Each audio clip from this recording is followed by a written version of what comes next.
Hola, bienvenidos a la cámara más cerca de ti, el espacio en el que recorremos diferentes regiones del país informándoles sobre los importantes proyectos de ley que se tramitan en la Cámara de Representantes y que tienen un impacto positivo en el territorio. Para miles de jóvenes en Colombia, definir su situación militar es un trámite necesario para poder estudiar, trabajar y tener mejores oportunidades de vida.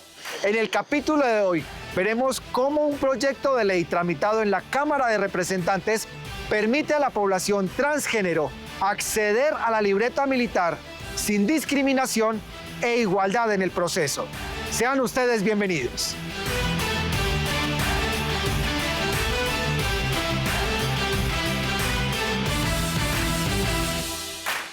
Este lugar se llama El Parche, Artist Residency. Es un lugar de punto de encuentro en donde también muchos artistas han venido a presentar la exposición sobre la cultura queer en Bogotá.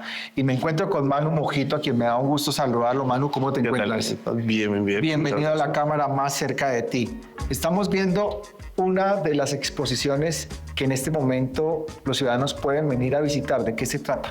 Esta exposición reúne las memorias de diferentes fotógrafos, fotógrafes que han retratado la escena ballroom en Bogotá, que la escena ballroom es una escena de danza que pues básicamente también reúne mucho de las características y de las visiones sobre las personas queer.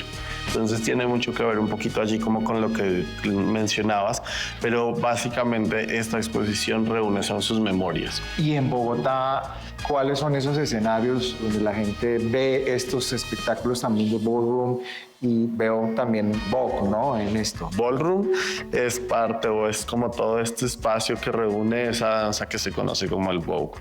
Ahí adentro pues hay diferentes categorías, hay diferentes espacios donde pues puede haber baile, puede haber performance, lip sync, puede haber poesía, que es algo muy interesante en las culturas latinoamericanas o por lo menos aquí en la colombiana que haya ese tipo de categorías. Y como puedes ver en las fotos, es lo más lindo, que Ballroom no tiene un espacio físico, por eso es interesante, porque es también una comunidad que muta en cualquier espacio, que puede cambiar en cualquier espacio y pues danza y hace activismo también a través de la cultura, que eso es muy importante, ¿no? ¿Qué opinas, por lo menos en el caso de instituciones como la Cámara de Representantes, que trabajan en actos legislativos que buscan eliminar esos focos de discriminación en la sociedad? Y entre ellos está la población trans. Yo creo que es muy importante que se busque eliminar esos focos. Es importante tener como todos estos apoyos políticos para que se puedan construir espacios que sean accesibles y sean más seguros.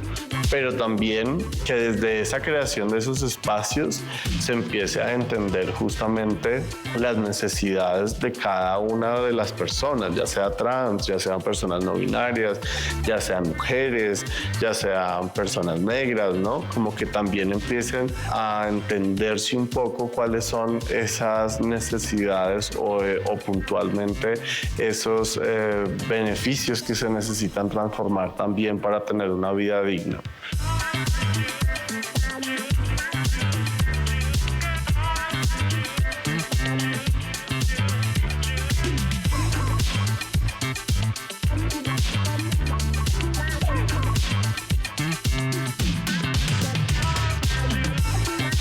Creo que fue hace más o menos 10 años que con un grupo de amigos, con una colectiva de maricones, las Tupamaras en ese momento, comenzamos a indagar en la cultura, no como desde un lugar político, desde un lugar contracultural. Esto ha tenido todo un desarrollo, ha tenido todo un movimiento. ¿Esto te ha generado también problemas? Sí, de algunas maneras, sí. Claro, como cuando tú igual estás en una búsqueda de tu identidad o estás en un desarrollo o estás como en un tránsito, es evidente que tienes problemas con la comunidad, con tu familia, con tus cercanos, en la calle, miradas, gritos, escupidas, como cosas de ese tipo, digamos. Hay una cosa que es muy particular en la comunidad trans y es que muchos no tienen definido su situación militar, ¿no? En tu caso, ¿cómo estás con ese proceso? En mi caso fue un poco relativamente fácil, siento que fue un golpe de suerte. ¿Estabas en el colegio o Estaba en el después? colegio, me estaba graduando, literal, en mi pueblo hacían muchas batidas, ¿no? Entonces él iba al ejército a recoger pelados en los camiones y toda la vuelta. Pero ahí ya tú tenías definida tu identidad sexual. En ese momento no, cero, nada que ver. Yo era como un maricón gay de pueblo enclosetado, de un hogar cristiano, o sea, nada que ver. Hasta que yo me vine a Bogotá, que fue después de ese año, como en el 2012. Y pues nada, en Santander fue muy chistoso, como que yo una vez por el colegio tenía la citación al ejército. Fui, hice los exámenes, toda la vuelta, era súper apto para irme por la altura. Eras prestando servicio Yo militar. era perfecto para prestar servicio militar, solo que yo trabajaba en un restaurante. El fin de semana, el comandante de ese batallón fue a almorzar al restaurante al que yo trabajaba. Yo le dije a mi dueña, porque ella estaba ahí como la patrona del restaurante, yo le había contado toda la situación, que claramente no me quería ir a prestar servicio, yo me quería venir a Bogotá a estudiar, a hacer danza, baile, que era como lo que yo quería hacer, que allá en el pueblo no lo podía hacer. Entonces, como que nada, el man fue a almorzar al restaurante, yo le dije, como mi patrona, le dije, mira, este es el man, no sé qué. Ella se fue, se sentó, se lo parló, le habló de mí, le invité al almuerzo y ya como que el man movió sus influencias y cuando yo fui simplemente tuve que pagar como lo más barato, porque además si la quería comprar me valía, no sé, como 1.000.000 de pesos. Pero esa vez me salió como por 100.000 pesos, o sea, me salió súper económica y me dieron mi libreta militar. O sea, ¿qué opinas de la población que aún no ha podido definir su situación militar, pero que obviamente la necesitan para acceder a un trabajo, incluso para estudio y demás? ¿Qué opinión tienes al respecto? Yo pienso que para las comunidades eso debería regularse de una manera que no costara tanto, entendiendo esto, entendiendo que nosotros no somos cuerpos ni personas que estamos hechas ni que tenemos que ir a prestar un servicio militar y más por lo que representan estos lugares como un batallón, un comando. Pero sí siento que sería bueno que hubieran políticas públicas que pudieran ayudar y agilizar este tipo de procesos para las personas que lo necesitan. Lo que te digo, yo tengo 32 años y desde mis 18 la tengo.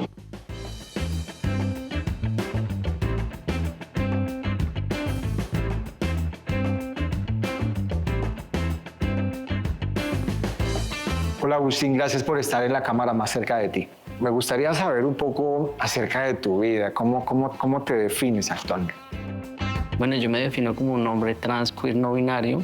Actualmente mi vida pues tiene muchos vuelcos, pero realmente lo que me apasiona y me gusta, aparte de hacer cerámica, es que tengo mi propio espacio para personas LGBTI con un enfoque en personas trans. ¿Qué ha sido lo más difícil? Lo más difícil ha sido la gente, el que las personas sientan empatía hacia ti y que sepan por lo que estás pasando. En realidad no he encontrado mucha empatía ni siquiera en las instituciones, ni siquiera en la policía, mucho menos.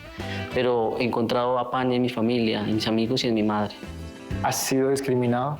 Siempre, lastimosamente, tengo que decirlo, sí, muchas veces y sigo siendo discriminado. ¿Por qué crees que se da esa discriminación? Obviamente, ignorancia. No solo el hecho de verme a mí por mi apariencia, como puedes darte cuenta, no paso desapercibido por ninguna parte.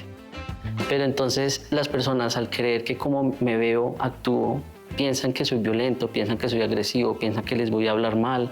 Y cuando tomo una actitud de, por favor, conóceme antes de juzgarme, se dan cuenta que se han equivocado. Hablas mucho de las instituciones y me llama la atención lo que mencionas. De pronto hay algunas instituciones que son discriminatorias, ¿de pronto las podrías describir? Claro, por no nombrarlas todas, por no ser un general y Sí, cometer un error. Digamos que una de nuestras mayores violencias es ejercida por el sistema de salud. Es el sistema más violento que nos detiene no solo a nuestro tránsito, sino también a ser atendidos como una persona regular que quiere y necesita ayuda, porque cada cuerpo es diferente. Entonces tú puedes tener una condición de salud que necesite ser apoyada, pero al entrar al sistema de salud encuentras demasiadas barreras, empezando desde la puerta, desde la secretaria, desde las enfermeras y muchos de los doctores que resultan ser muy transfóbicos. ¿Tú conoces acerca de la ley que busca especialmente que las personas que están en esa transición, en la población trans, pues no sufran estos actos de discriminación de los cuales tú también has sido víctima? Sí, empieza con la ley 1861 del 2017 y el decreto 2227 del 2015. Esto nos permite precisamente ser visibilizados, pero al mismo tiempo tiene muchas barreras jurídicas que hace y permite las mismas violencias dentro de las instituciones, porque no se está ejerciendo como debería hacerse, no se le está haciendo seguimiento ni cumplimiento como supuestamente se escribió en la ley.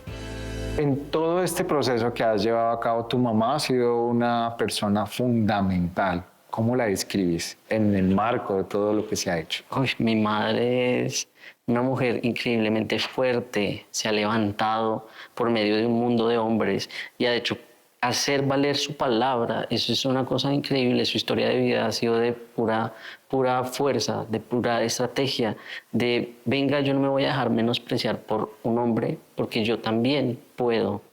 ¿Qué te parece si la llamamos y hablamos con ella un rato? Claro que sí. Hablemos con llamarla. ella entonces. Hola, doña Olga Lucía, ¿cómo estás? Bien.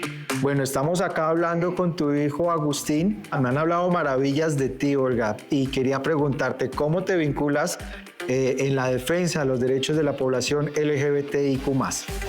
Esas son vinculaciones que van naciendo con la vida misma. Era para mí muy difícil pensar que había un sistema social que podría no permitir la felicidad de mi hijo. Yo me fui vinculando poco a poco cuando él empezó a crecer. Mi vinculación fue de corazón, fue verlo crecer sufriendo solo prácticamente, porque inicialmente no contaba, no decía. Hemos logrado ingresar el tema dentro de un ámbito social bastante fuerte, porque debido a mi trabajo tuve la oportunidad de ampliar el horizonte LGBTIQ+, y hoy binario y no binario. Entonces, la vinculación ha sido procesal, histórica, fuerte. Olga, muchas gracias por tu entrevista. A ustedes muchas gracias, amigo. Un saludo desde mi corazón. Lo amo con todo mi vida. Agustín, ¿qué piensas o qué opinas sobre ese derecho a garantizar la no discriminación? Me parece increíble, tan increíble que me gustaría que fuera cierto. Realmente espero que ese derecho se haga real en algún momento y que las personas a nuestro alrededor empiecen a entender de qué se tratan este tipo de leyes y por qué tienen que salir adelante. Gracias, Agustín, por esta entrevista. A ti, un gusto.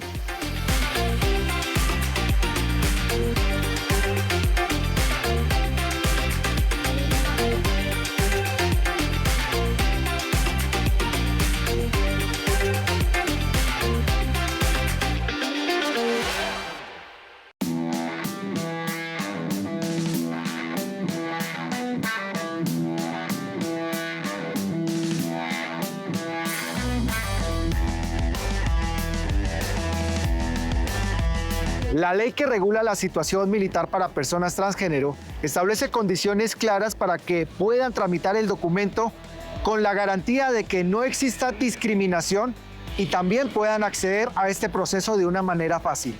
La ley establece 3 aspectos fundamentales. Primero, establece un enfoque diferencial para las personas transgénero. Segundo, establece garantías para que las personas transgénero que van a realizar este trámite no sufran de discriminación. Y tercero, permite que las personas transgénero puedan tramitar el documento de la libreta militar con una garantía jurídica y con mayor claridad. Hola Rami, gracias por estar con nosotros en la cámara más cerca de ti. Todo proceso de transición siempre implica muchos cambios, ¿no?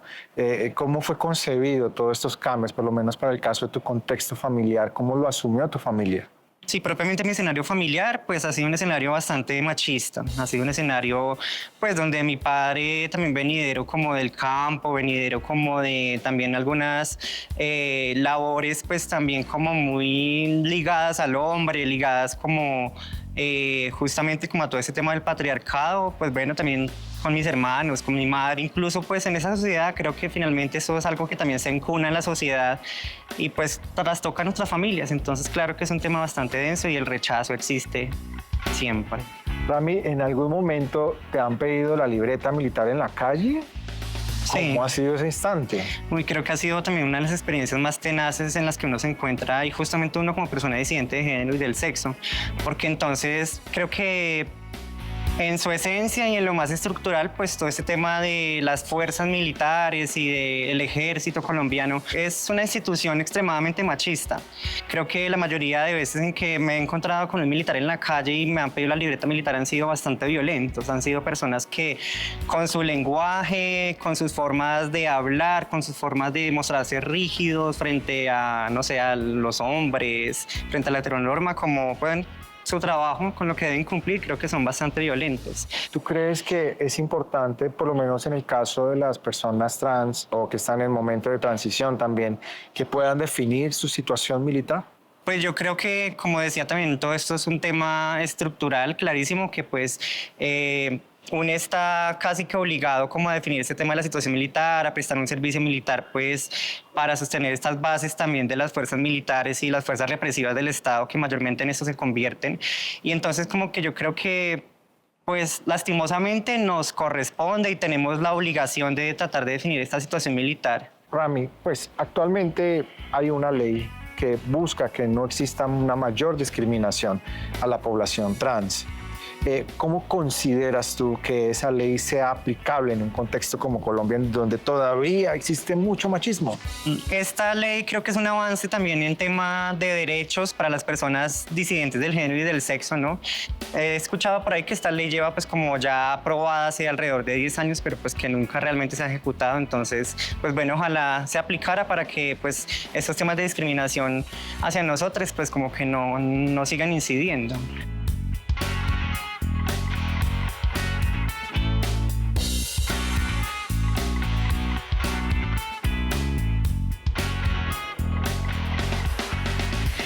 Rami, hablábamos hace un poco sobre esta situación de la libreta militar y de los inconvenientes muchas veces que has tenido. Has querido también sacar adelante esto, ¿no? Porque es algo que define también para trabajos, para estudios, para muchas otras cosas. ¿Cómo te ha ido en el proceso? Bueno, yo creo que estas son de esas trabas administrativas, de esas trabas legales que hay, uno tiene que lidiar y que es tan harto. Una de las experiencias que he tenido y que no han sido para nada buenas, que creo que también a veces hasta le rayan a uno mentalmente, ha sido justamente el tema de la libreta militar.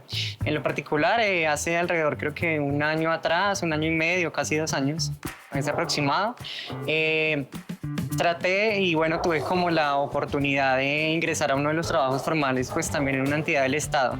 Entonces, donde el mismo Estado, pues también creo que termina casi que repercutiendo pues en este tipo de trabas legales, administrativas, para un contrato formal con el Estado mismo, con alguna entidad del Estado. Entonces, pues tuve como entre un montón de requisitos que me pedían, donde traté, pues bueno, como que traté de asesorarme inclusive con algunos abogados, porque pues este es un tema creo que hasta bastante engorroso. Uno realmente si no conoce, no comprende estas leyes que hay en torno, por ejemplo, la ley de exenciones o de excepcionalidades, perdón, para ese tema de la libreta militar, pues como que uno termina casi que muy enredado en esto. Entonces como que bueno, yo me acerqué pues al distrito militar, como lo ordena pues hasta la ley, pues traté como ir a definir la situación militar, de pedir la libreta militar.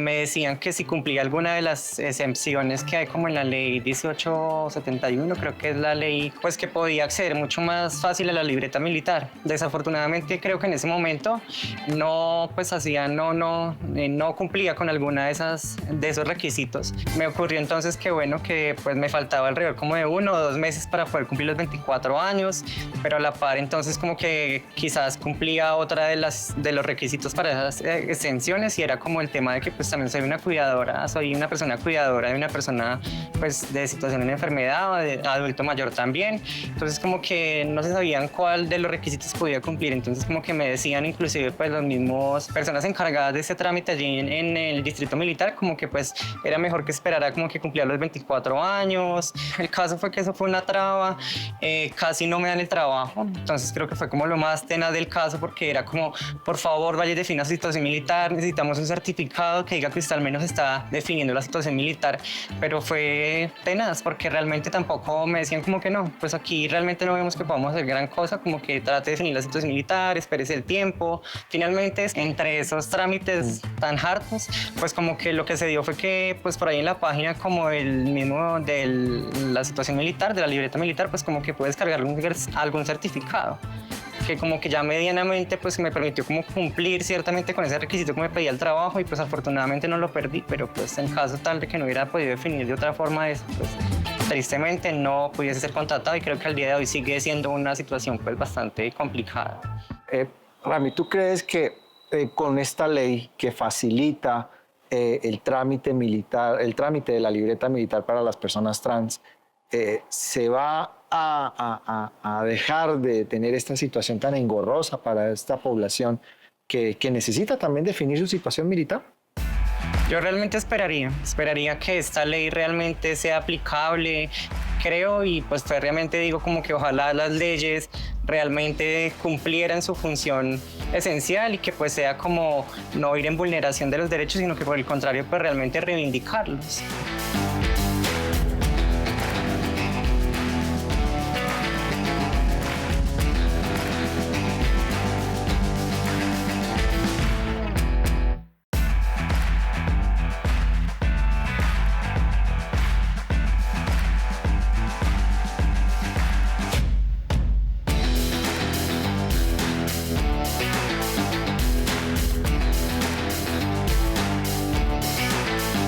Hola Lirio, gracias por estar con nosotros en la cámara más cerca de ti. ¿Cómo te encuentras? Muy bien, gracias por la invitación.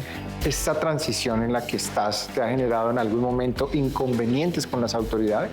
Sí, como que yo trabajo en Transmilenio como vendedor informal y pues en Transmilenio siempre hay mucha policía, así como te pida documento, me han pedido también, pues me leen principalmente, pues me he visto muchas veces ancho y pues mi corte, bueno, muchas otras cosas, me leen como un hombre cis, entonces siempre es como caballero, su documento y sí, como este tipo de cosas. Y cuando uno dice como, no, pues soy una persona trans, no soy una chica, pero tampoco soy un hombre, sí, como una persona no binaria, y pues eso como que siempre les genera como incomodidad y esa incomodidad llega hasta que sean violentos hacia uno. Sí.